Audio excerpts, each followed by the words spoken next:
नमस्कार। अगर आप कक्षा 10 की सामाजिक विज्ञान परीक्षा की तैयारी कर रहे हैं तो आप बिल्कुल सही जगह पर हैं।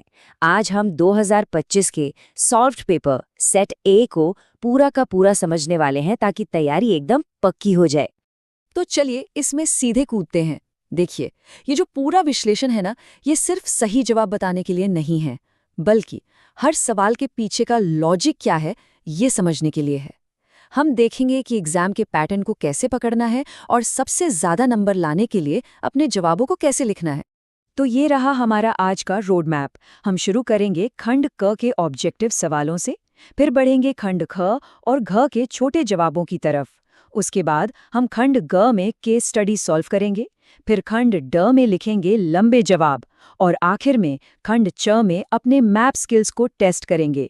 मतलब हम सब कुछ स्टेप बाय स्टेप कवर करने वाले हैं, कुछ भी छूटेगा नहीं। ठीक है, तो खंड क से शुरू करते हैं। ये ऑब्जेक्टिव सवाल है ना, वार्म अप के लिए और कुछ पक्के नंबर हासिल करने के लिए एकदम बेस्ट होते हैं।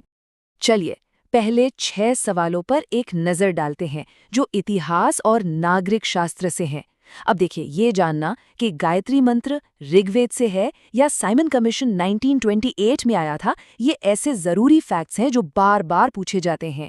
एक बढ़िया टिप देता हूँ, इन जरूरी तारीखों और फैक्ट्स के लिए ना फ्लैश कार्ड्स बना लीजिए, बहुत काम आते हैं। अब आते हैं भूगोल और अर्थशास्त्र के सवालों पर। देखिए, पंचायती राज में महिलाओं के लिए आरक्षण जैसे कॉन्सेप्ट्स भारतीय नागरिक शास्त्र को समझने के लिए बहुत ही जरूरी हैं। ठीक वैसे ही पब्लिक और प्राइवेट सेक्टर को किस आधार पर बांटा जाता है, यानी उद्यमों के स्वामित्व के आधार पर, ये समझना इकोनॉमिक्स का बेसिक है। ये छोटी छोटी बातें ही स्कोर में बड़ा फर्क ला सकती हैं। एक शब्द वाले और खाली जगह भरने वाले सवाल आपकी सटीकता को परखते हैं। जैसे ये जानना कि बौद्ध धर्म श्रीलंका का राजकीय धर्म है, ये हमें वहाँ के कल्चरल कॉन्टेक्स्ट को समझने में मदद करता है। और जीडीपी का कॉन्सेप्ट, जो तीनों सेक्टर्स का टोटल होता है, वो इकोनॉमिक्स की नींव है। तो यहाँ पर एकदम सटीक होना ही सबसे जरूरी। अच्छा, अब आते हैं अभिकथन और कारण वाले सवालों पर। ये थोड़े मुश्किल लग सकते हैं। इन्हें सॉल्व करने का तरीका ये है कि 2 चीज़ों को चेक किया जाए। पहली, क्या दोनों बातें अपने आप में सही हैं? और दूसरी, अगर सही है तो क्या कारण अभिकथन की सही वजह बता रहा है? पहले सवाल में दोनों बातें सही हैं और एक दूसरे से जुड़ी हुई हैं, लेकिन दूसरे में अभिकथन तो सही है कि तृतीय क्षेत्र को सेवा क्षेत्र कहते हैं, पर कारण गलत है। अरे भाई, तृतीय क्षेत्र तो सेवाओं से जुड़ा है, सामान बनाने से नहीं। चलो, अब तक तो वार्म अप हो गया। अब चलते हैं खंड ख और घ पर, यानी छोटे जवाब वाले सवाल। यहाँ पर क्लैरिटी और स्ट्रक्चर आपके सबसे अच्छे दोस्त हैं। बुलेट पॉइंट्स का इस्तेमाल करना तो एक कमाल की स्ट्रैटेजी है। हिस्ट्री और पॉलिटिकल साइंस के इन सवालों के लिए कम शब्दों में ज्यादा बात कहनी है। जैसे मध्यकालीन यूरोपीय समाज के बारे में पूछा जाए तो बस 3 वर्गों का नाम बता देना काफी है: पादरी, कुलीन और किसान। सीधे पॉइंट पर आइए और आपको पूरे नंबर मिलेंगे। भूगोल और अर्थशास्त्र में साफ साफ परिभाषाएं बहुत जरूरी हैं। जब पूछा जाए कि बांधों को बहुउद्देश्य क्यों कहते हैं, तो सोचिए कि वो कितने सारे काम करते हैं। सिंचाई, बिजली बनाना, बाढ़ को रोकना, इन सभी कामों को लिस्ट कर देने से पता चलता है कि आपको टॉपिक की पूरी समझ है। ये स्लाइड कुछ बहुत ही जरूरी कॉन्सेप्ट्स को कवर करती है।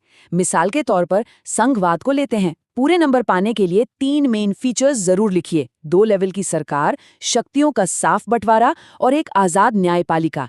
इसे बुलेट पॉइंट्स में लिखना एग्जामिनर को इम्प्रेस करने का पक्का तरीका है।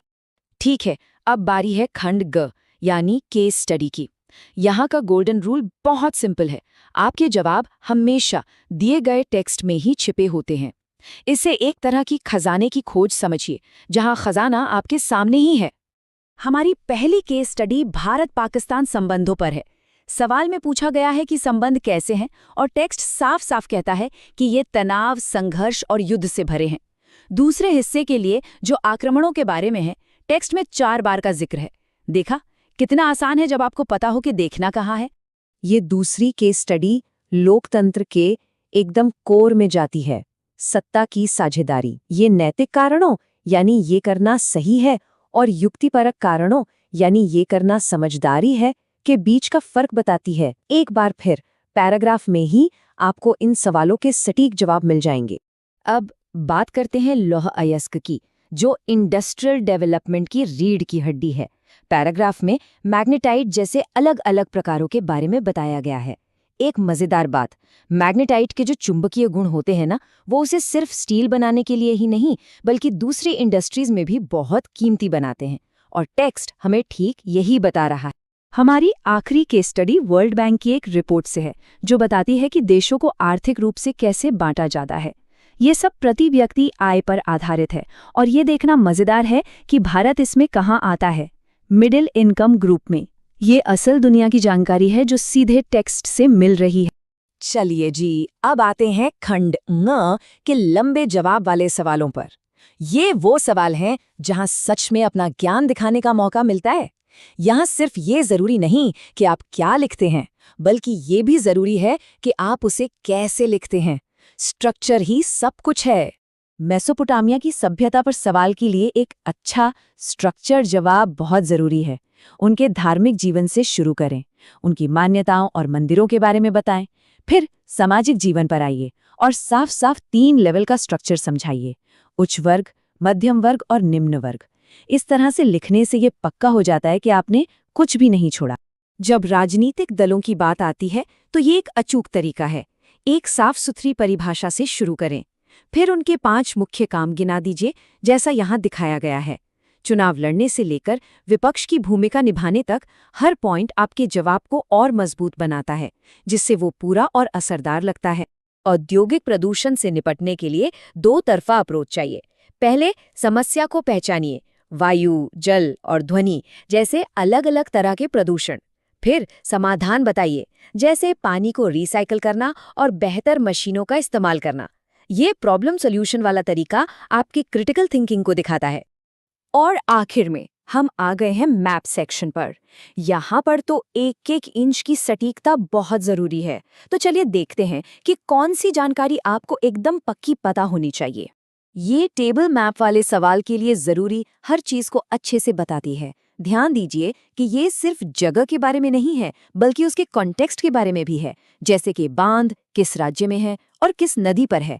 सरदार सरोवर बांध के लिए आपको पता होना चाहिए कि ये गुजरात में नर्मदा नदी पर है।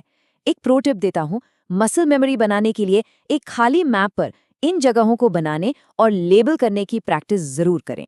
और इसी के साथ हमने पूरे पेपर का पोस्टमार्टम कर लिया है। उम्मीद है कि ये ब्रेकडाउन आपके लिए काफी मददगार रहा होगा। याद रखिए, परीक्षा के स्ट्रक्चर को समझना ही आधी जंग जीत लेने जैसा है। एक पल के लिए सोचिए कि कौन से सेक्शन में आपको सबसे ज्यादा कॉन्फिडेंस महसूस हो रहा है। ये अपने आत्मविश्वास को बढ़ाने का एक शानदार तरीका है। बहुत अच्छा किया कि आप अंत तक बने रहे। आपकी पढ़ाई के लिए ढेर सारी शुभकामनाएं।